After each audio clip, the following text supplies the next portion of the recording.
Can I do this? Are you gonna let me do this here? I guess not. All right, good day, patrons of the Read Aloud. Welcome to the third installment of The Empire Strikes Back. Now, I know it's been a few days, so I think we should do a little recap of what's happened so far. But instead of doing it the boring way, let's play Super Empire Strikes Back for the SNES. All right, let's get this locked and loaded.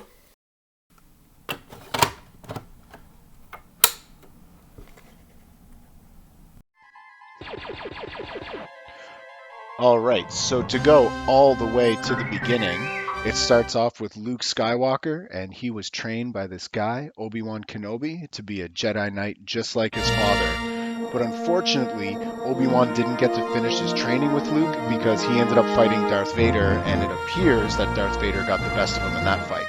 But that didn't stop young Luke Skywalker from destroying the Death Star, and now because of that, Darth Vader is obsessed with finding Luke. So what Darth Vader did is he sent these droids out all over the galaxy. And one droid that he sent went to the planet Hoth that you can see here, and that's actually the planet where the rebels are hiding, but Darth Vader doesn't know this just yet.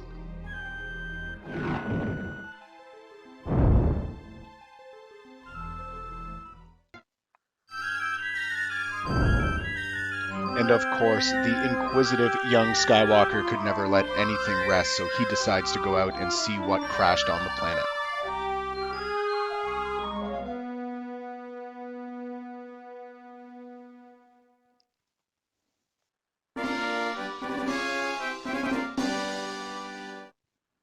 So look at this young Jedi in training. Go, ready for anything, lightsaber out, tauntaun on the move. Loving it. So Luke ended up being captured by a snow monster. I forget what the actual name of it is. And here you see the great battle that unfolded on the screen as Luke bested the snow monster. Only to stumble out of the cave and be rescued by Han Solo. So then Han brought Luke back to the base because now they knew that Vader knew where they were, so they had to get out. But before they could leave, Vader and his robots and stormtroopers and all them, they all showed up on Hoth, so Luke had to go back out. He had to jump into that snow speeder and go conquer the AT-ATs.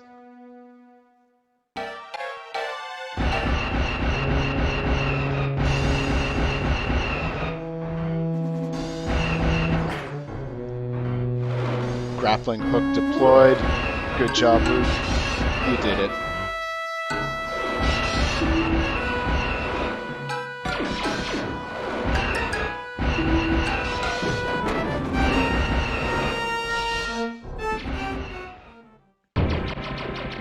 So Luke couldn't stop there. He kept going, but eventually he had to bail out of his snow speeder. So all the rebels are trying to get past the blockade.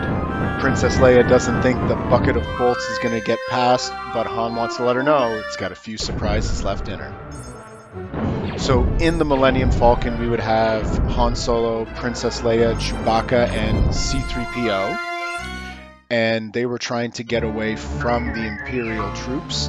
But Luke and R2-D2, they went a different direction. They decided to go to Dagobah because Obi-Wan, in some kind of weird dream, not really a dream, Obi-Wan told Luke that he had to go here to find the Jedi Master Yoda that would finish his training.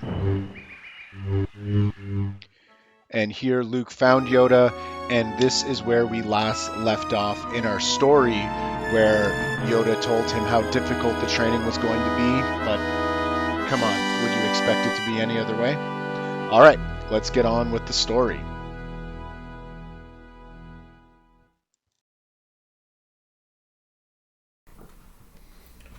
"There's something out there!" exclaimed Princess Leia as she rushed into the cabin of the Millennium Falcon, outside in the cave.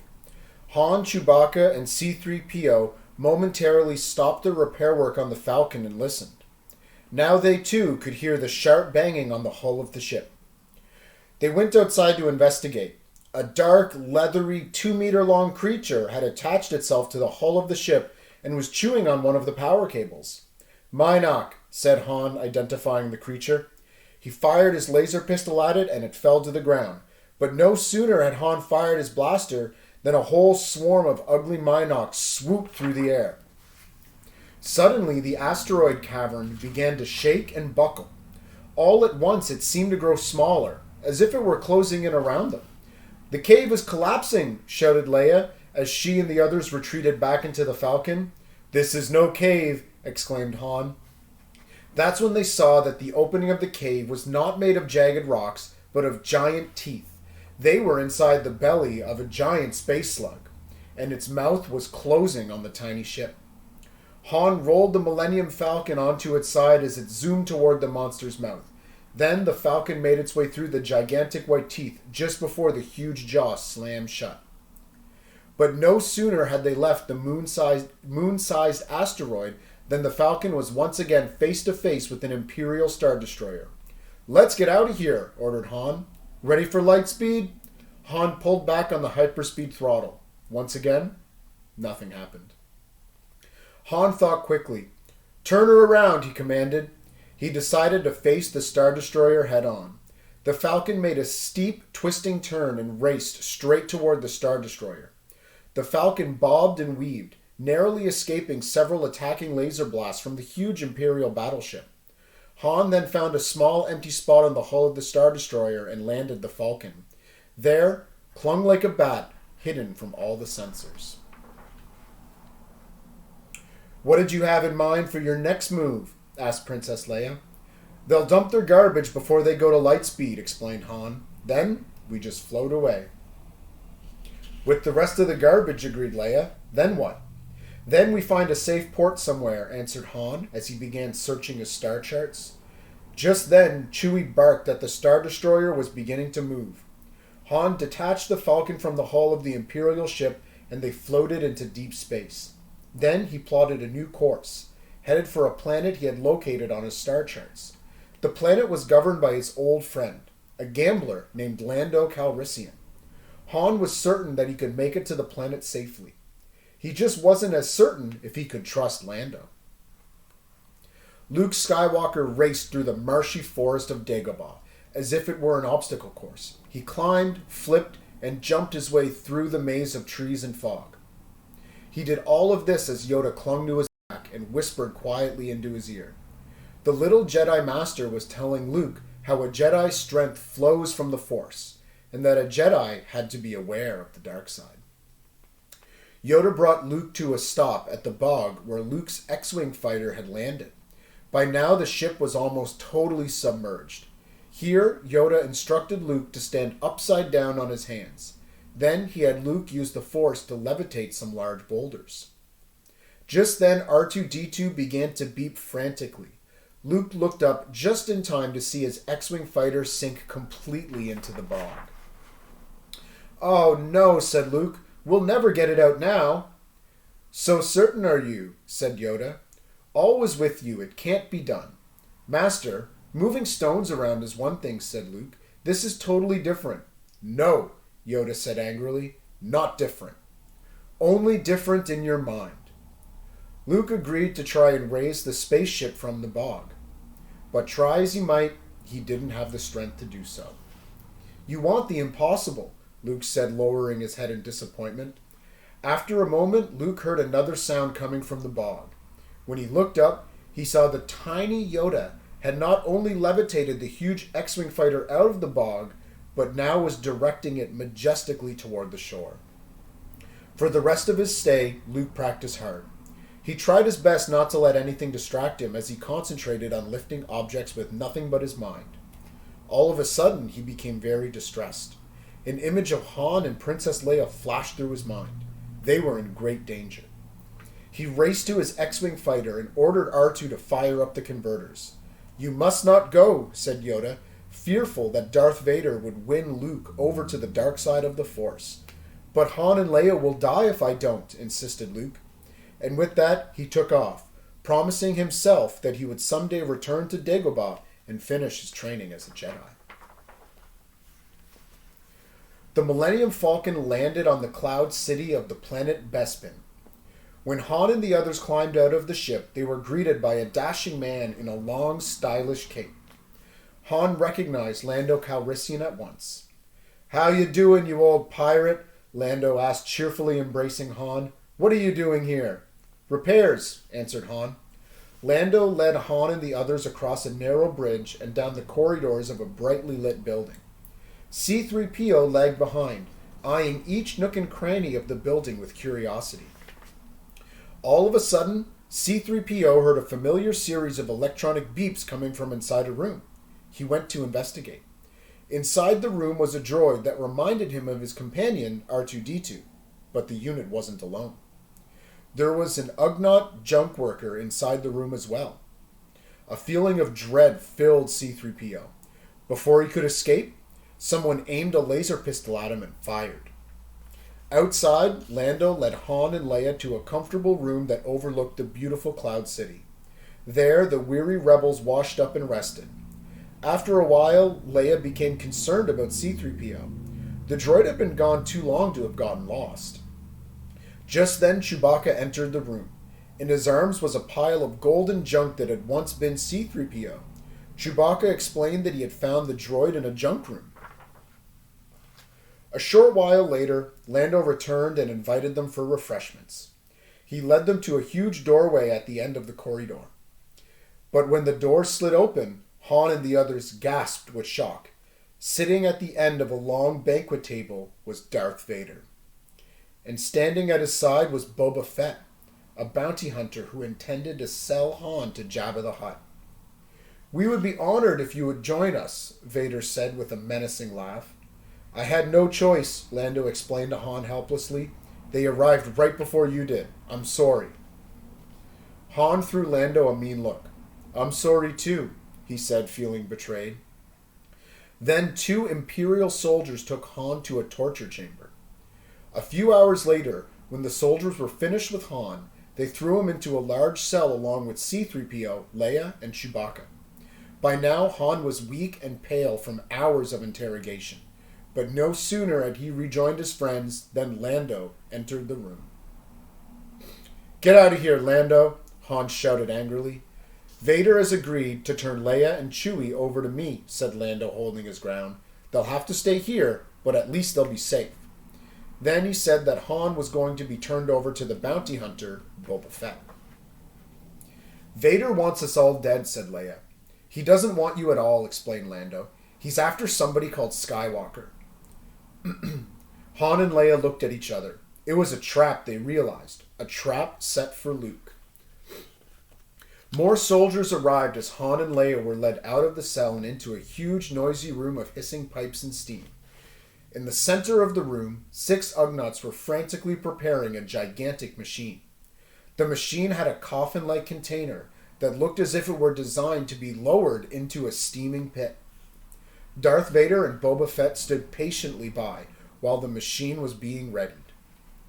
"What's going on, buddy?" Han asked Lando sarcastically. "You're being put into carbon freeze," replied Lando. Leia gasped. Chewbacca roared in protest. C-3PO, who had been partially reassembled and was now strapped to Chewbacca's back, trembled with fear. Han felt the grip of the Imperial guards tighten on his arms as they led him into the carbon freeze chamber. He fought back his fear and looked at Leia. "I love you," she shouted to him, finally admitting her feelings. "I know," Han said bravely. And with that, he let himself be placed inside the coffin-like chamber and lowered into the steamy depths of the carbon freeze machine. Minutes later, the casket was lifted out of the freezing pit. Han, an expression of pain hardened across his face, was now a frozen slab of carbon. "He's all yours, bounty hunter," Darth Vader told Boba Fett. The greedy bounty hunter happily carted Han away to his starship. "Skywalker has just landed," an Imperial soldier announced to Vader. "Good," replied Vader. And with that, he ordered that Leia and Chewbacca be taken to his ship, breaking his promise to Lando. It was clear that he was going to use them as bait to trap Luke. Luke climbed out of his X-Wing fighter and looked around at the beautiful Cloud City. His landing had been easy. Too easy, he thought, as he and R2 moved carefully down a deserted corridor. No sooner had he turned a corner than he saw Leia, Chewbacca, C-3PO, and Lando Calrissian being herded by several Imperial stormtroopers. "Luke!" Leia shouted a warning. "It's a trap! It's a trap!" Before she could finish, the stormtroopers whisked her and the others away through a doorway. Luke and R2 raced after them, but by the time they reached the end of the hall, Leia and the others were nowhere to be seen. Luke wandered off in search of his friends. He came upon an immense door and went through it. Behind was the carbon freezing chamber. Luke was momentarily awed by the size of the giant black machinery. Just then, he saw something move above him on the walkway. It was a figure dressed in black. It was Darth Vader. "The Force is with you, young Skywalker," said Vader, "but you are not a Jedi yet." Luke ignited his lightsaber defiantly. A second later, Vader responded by igniting his. Luke lunged, but Vader blocked the blow. Then, Luke attacked again, successfully driving Vader back. "Your destiny lies with me, Skywalker," Vader said to Luke as they fought. "No," exclaimed Luke. But Vader attacked Luke mercilessly. Finally, Luke felt himself being pushed into the steaming pit of the carbon freezer. He fell for several meters before closing his eyes and summoning the power of the Force. Before long, he was able to reverse direction, shooting straight up out of the pit. "Obi-Wan has taught you well," Vader told him, surprised. "You have controlled your fear. Now, release your anger. Only your hatred can destroy me." But Luke refused to give in to the dark side. He somersaulted over Vader and skillfully blocked the Dark Lord's sword blows. Vader lost his balance and fell through a maze of steam and pipes out of sight. Leia, Chewbacca, C-3PO, and Lando followed as the Imperial soldiers led them to Darth Vader's ship. As they rounded a corner, a team of Lando's men jumped the stormtroopers and took away their weapons. But before Lando could lead Leia and the others to the Millennium Falcon, Chewie grabbed him. "Do you think that what after you did to Han, we're going to trust you?" Leia asked Lando. "I had no choice," Lando said, choking. "There's still a chance to save Han." Leia realized that she would have to trust Lando this time if they stood any chance of rescuing Han. She ordered Chewbacca to release him. Then they raced to the landing port, but they were too late. Boba Fett had already loaded Han's carbon-frozen body onto his ship and was taking off when they got there. Just then, Imperial soldiers rushed in and began firing at Leia and the others. The rebels had no choice. They would have to escape in the Millennium Falcon now and find a way to save Han and Luke later. They raced up the ramp of the Falcon and lifted off into the cloudy sky of Bespin. Luke followed after Vader, walking cautiously along a tunnel until he came to a large reactor room. Reaching a window, he heard the sound of footsteps and turned. It was Vader. Suddenly, a pipe came hurtling at him from nowhere. Using the Force, Luke sent the pipe flying away from him. But Vader had command of the Force as well. He was using it to hurl object after object at the young warrior. Luke was no match for Vader's strength. One of the pipes went crashing through the window, carrying Luke along with it. Outside the reactor room, Luke landed on a platform. Wind gusted all about him. Above him was nothing but endless space. Below was an enormous exhaust shaft, a bottomless pit. Vader followed after, slashing at Luke with his lightsaber. One blow found its mark, slicing into Luke's right hand and knocking his lightsaber into the depths below. "You are beaten," Vader said as he approached Luke. "There is no escape. Join me, and I will complete your training." "I will never join you," vowed Luke. "If you only knew the power of the dark side," said Vader. "Obi-Wan never told you what happened to your father." "He told me you killed him," replied Luke. "No," said Vader. "I am your father." Luke was stunned. So stunned he nearly lost his footing. "That's not true," he shouted, crying. "That's impossible." "Luke, join me, and together we can rule the galaxy as father and son," said Vader. "No, no," cried Luke, and with that he jumped off the platform and let himself be sucked down the shaft. Luke tumbled and tumbled until finally he emerged at the undermost part of the Cloud City.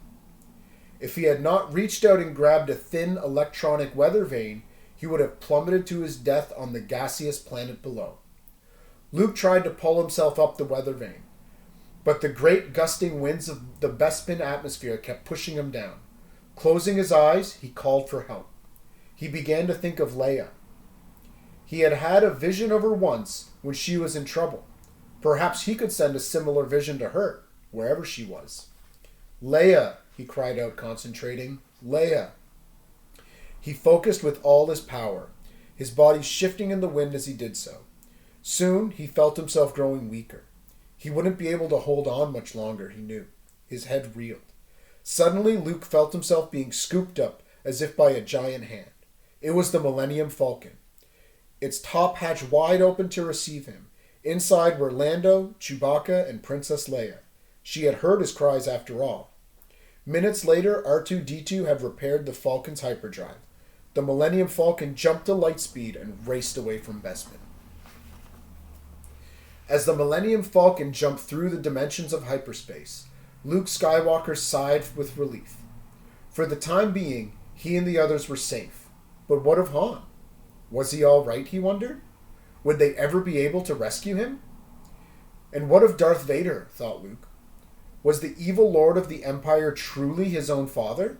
And if that were so, would Luke be able to destroy him in order to save the galaxy? There's actually supposed to be a little bit more to the story, and I have no idea what happened to the clip. So as consolation, here is the last fight between Luke and Darth Vader in Empire Strikes Back Super Star Wars. All right, have a great day. Thanks for watching. The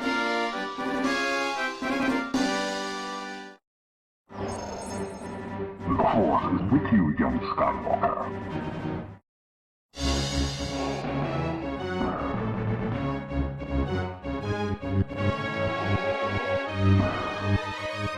Most impressive.